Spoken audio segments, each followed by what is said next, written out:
Richard Southern from 680 News joins us now for our daily business chat. Cynthia. Now, Richard, how is it that I'm out here freezing and you're nice and warm? I was just going to ask you, can you give us a weather report, Cynthia? How bad is it right now on the lawn of Queen's Park? Yeah, it's a little frosty. Next time I'm trading places with you. You're getting employee of the month for this one, Cynthia.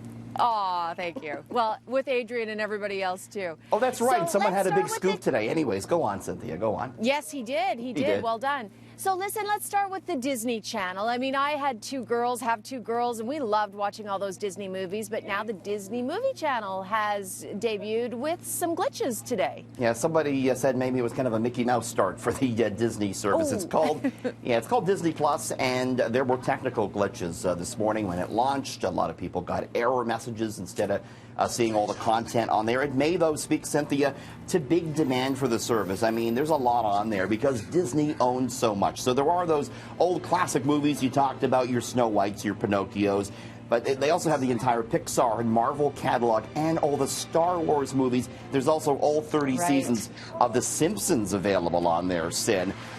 Some controversy, though. There was at least one new line added to one of the Star Wars movies, and all the Simpsons episodes are cropped widescreen, meaning you miss out some of the visual jokes. So not a perfect start, but a lot of people interested in it. It costs $9 per month here in Canada, Cynthia.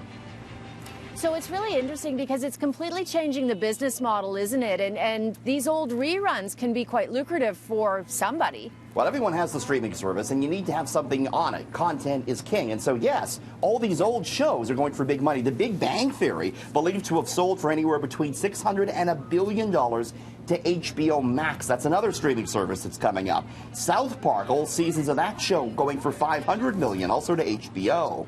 Seinfeld, $500 million that back catalog was sold to for Netflix. Wow.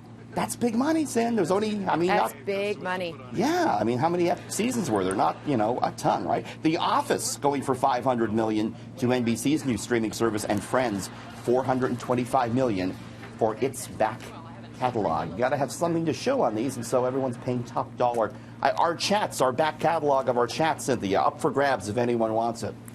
There you go. But now as a consumer, you need more than one streaming channel because there are going to be so many diverse options, right? One would imagine there's going to be some consolidation. Not every one of these streaming services is going to survive going forward, Cynthia. There's just probably not enough content for all of them. But when you talk to younger people, that's what they do. They stream almost everything they watch. So that's where the game is right now.